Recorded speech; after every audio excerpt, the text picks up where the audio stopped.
Bonjour à tous, bienvenue sur le site boursetechnique.com. Aujourd'hui, j'aimerais faire un bilan de la semaine, de ce qui s'est passé cette semaine. Aussi, une revue des marchés pour à savoir si on est retourné en territoire positif, si les marchés, avec la dernière course qu'on a connue depuis 2 semaines à peu près, si on s'en va vers de nouveaux sommets. J'aimerais aussi, en regardant les marchés, des secteurs qui vraiment ont percé, comme on avait mentionné le 4 février, le secteur de l'or. L'or a cassé une longue tendance qui s'en allait vers la baisse depuis 2011. Et puis là, on se trouve à avoir fait une cassure et on est dans une montée qui se poursuit. On va regarder ce secteur-là. Secteur de l'argent aussi qui est à la traîne, qui n'a pas encore donné de signe de vie réel, mais quand même qui commence vraiment à faire la même chose que l'or. Donc, on surveille de très près. La cassure devrait arriver très bientôt.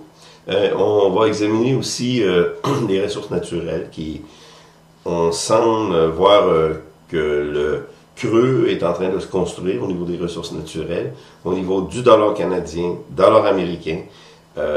Les autres devises, on ne les analysera pas, mais c'est la même chose quand on regarde les devises qui sont contraires au dollar canadien. Donc, c'est ça. On va faire la revue des marchés pour essayer de regarder la situation réelle.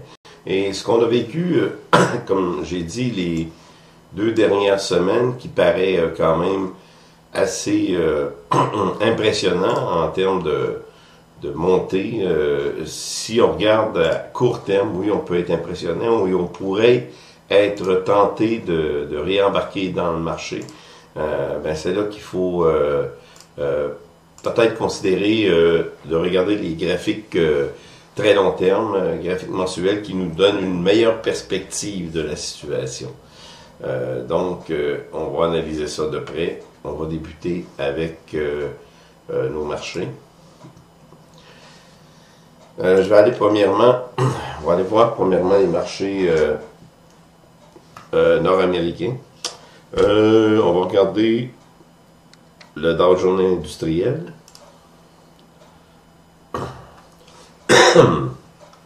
La grande course qu'on a connue les dernières semaines, c'est tout simplement ce petit bout-là ici. Là. Ça paraît bien impressionnant quand on regarde ça à court terme.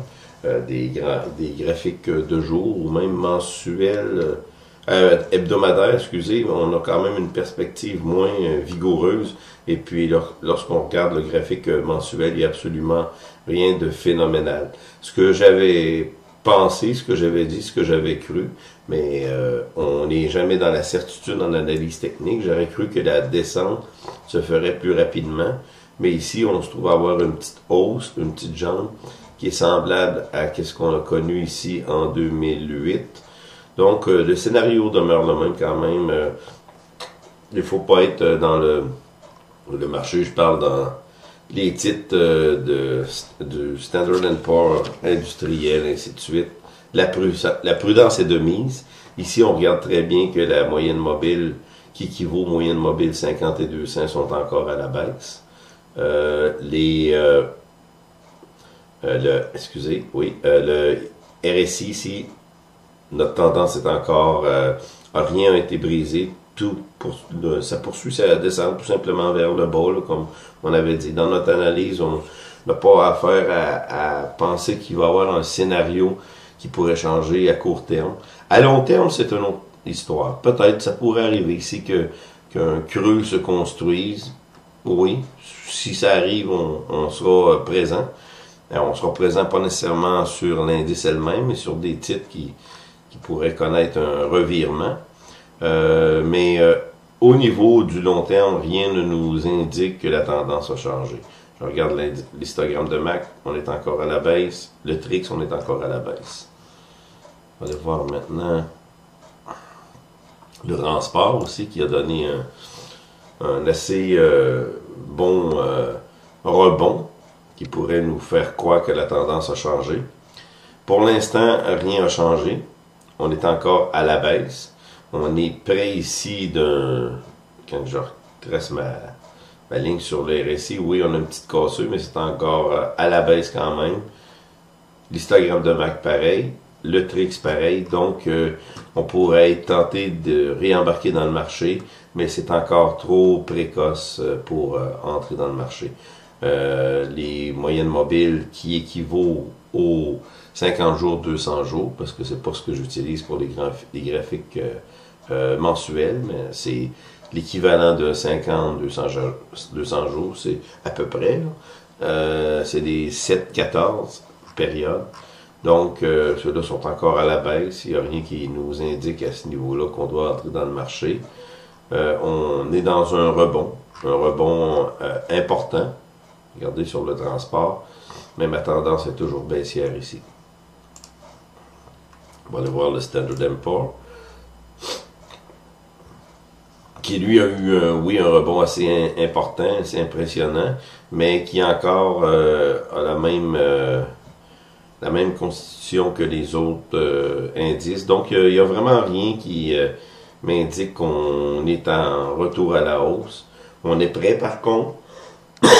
Si un creux venait qu'à se construire ici, on aurait quand même plusieurs mois pour se revirer.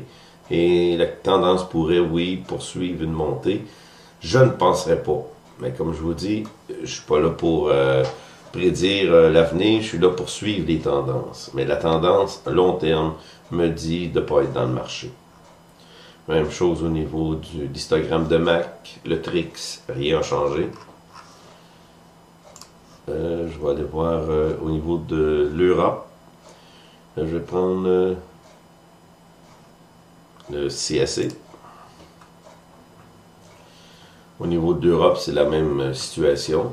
Ce qu'on a connu dernièrement comme montée est absolument un petit bloc-ci qui veut rien dire dans une tendance baissière.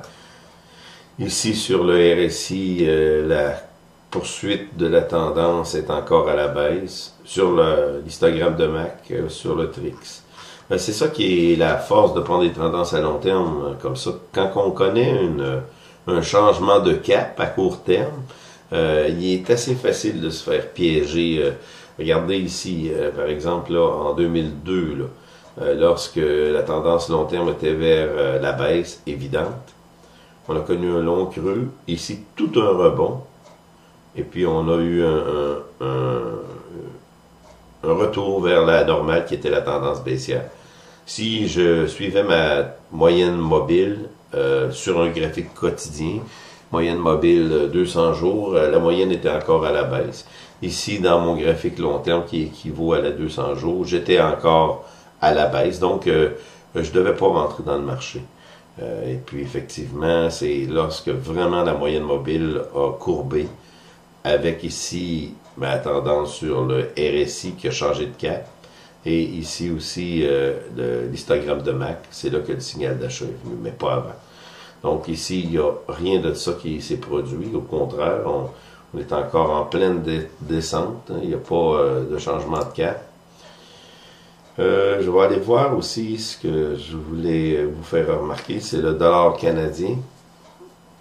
On sait que le dollar... ok, excusez. Le dollar canadien est influencé fortement par les ressources. Et ici, on n'est pas à un point de revirement, mais on y est près, très près.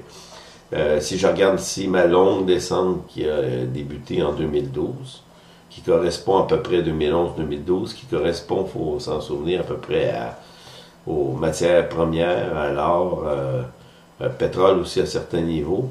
On a eu ici un changement de tendance qui était à la hausse, cassure.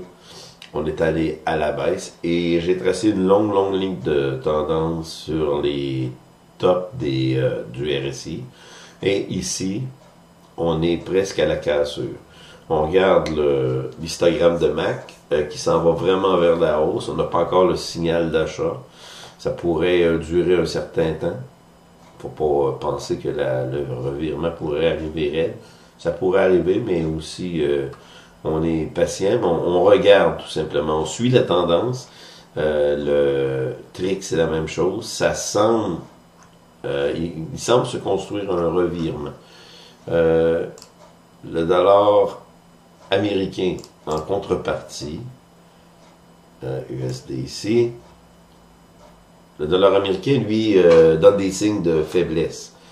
On voit très bien ici, je vais tracer une ligne de tendance, je vais tracer un entonnoir ici, et cette ligne a été détruite ici en début 2016, et là on s'en va vers une baisse. Ça semble être un sommet qui s'est construit ici. Une autre indication plus claire, c'est l'histogramme de MAC. On est en territoire négatif, ce qui est vraiment pas bon. Et ici, le TRIX, on voit très bien qu'il commence à s'affaiblir. Donc, on pourrait, comme en 2002, 2003, ou dans ces périodes-là, connaître une correction sur le dollar américain. Tant que le dollar américain baisse, l'or monte. Les autres devises aussi ont tendance à monter. Donc, c'est le scénario qu'on peut envisager pour les prochains mois, excusez. Pour terminer, je vais aller voir la tendance mondiale. La tendance mondiale nous montre au niveau de la tendance générale de tous les indices à part des États-Unis. On est encore à la baisse, le scénario n'a pas changé. Ici, on est en territoire négatif. Ma ligne sur le RSI est encore en négatif quand même. L'histogramme de MAC, la même chose. TRIX, la même chose. Donc, nos scénarios n'ont pas changé. On est en marché baissier au niveau mondial. Il n'y a pas de creux qui s'est encore construit malgré la grande poussée qu'on a eue dans les derniers temps. Donc, on continue à être hors marché. Maintenant, je vais aller voir l'or, qui en contrepartie, elle a donné toute une poussée. Et ça se poursuit aujourd'hui, hier plutôt, c'est le 3 mars, on est le 4 mars ce matin. La poussée se poursuit.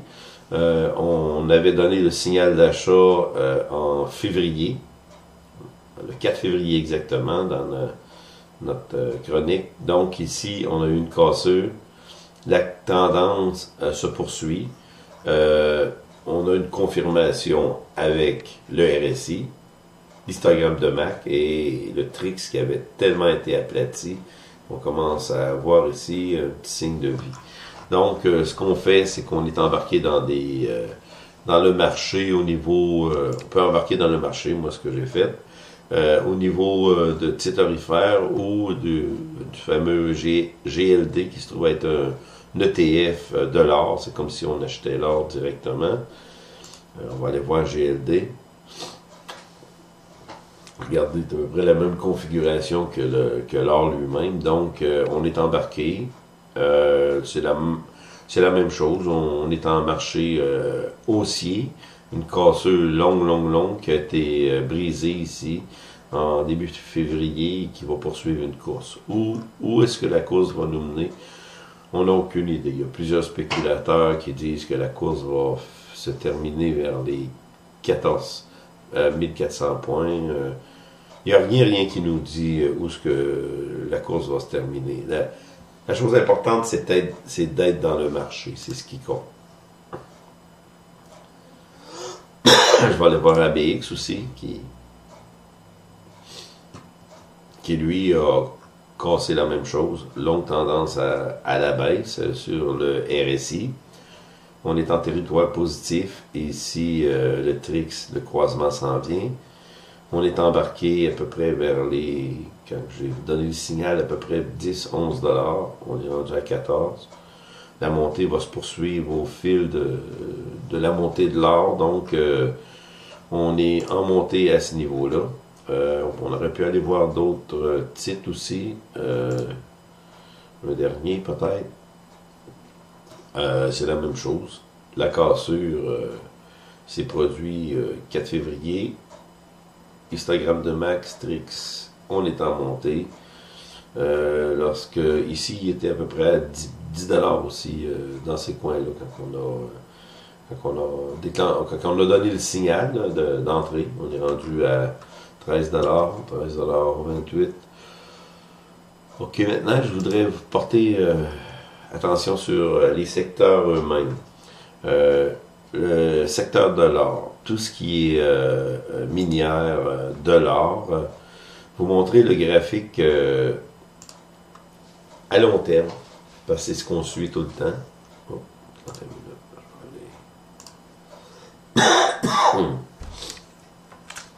Le graphique à long terme nous donne une situation vraiment acheteuse. Il n'y a pas d'ambiguïté. Si je regarde ici ce qui s'est produit en 2009-2010, une pointe assez importante de montée. C'est arrivé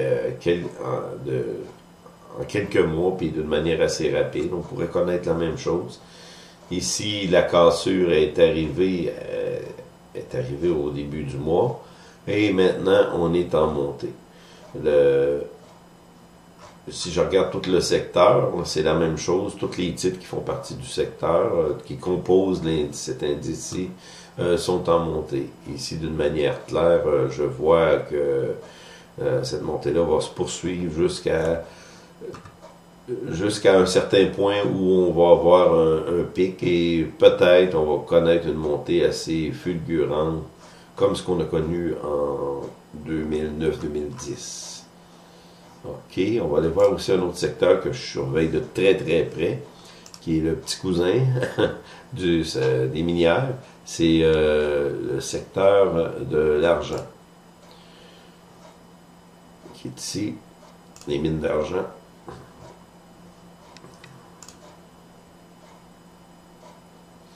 Même chose, mais il est retardataire à comparer de l'or. Donc, on n'a pas encore eu Oui, on peut commencer à embarquer, mais le signal n'est pas encore donné d'une manière claire au niveau du silver, mais je pense que ça va suivre. Je le surveille de très très près. Il y a plusieurs titres là, qui font partie du secteur de l'argent qui sont ici. On n'a pas encore embarqué, comme je vous dis, mais c'est d'après moi ce qui va arriver. Le secteur de l'argent va lui aussi changer son cap qui était baissier. Là, il était neutre depuis un petit bout, puis on va tomber haussier. C'est ce que je pense. Un dernier secteur que je voulais vous montrer.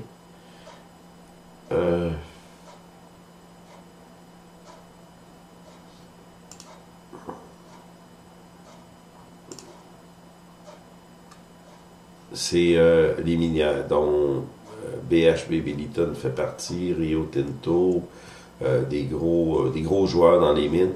Comme, ils ne sont pas encore à acheter, mais commencent vraiment à donner un signe comme si le fond est en train de se bâtir. Donc, on n'est pas encore acheteur, vraiment pas. Mais si je regarde le secteur lui-même, il semble vivre un revirement. On peut le voir au travers directement un des titres qui est soit BHP ou... Attendez, ok. BHP Billiton. Regardez ici. On voit que c'est encore à la baisse, c'est pas encore acheteur, mais la tendance ici commence à monter. Mais on est encore en zone de vente. Il n'y a rien qui nous dit d'acheter. Mais d'après moi, peut-être en quelques mois, un creux pourrait se construire ici et on pourrait embarquer dans le marché. Donc, c'était ma revue des marchés pour aujourd'hui. C'était Jean-Claude Laroche.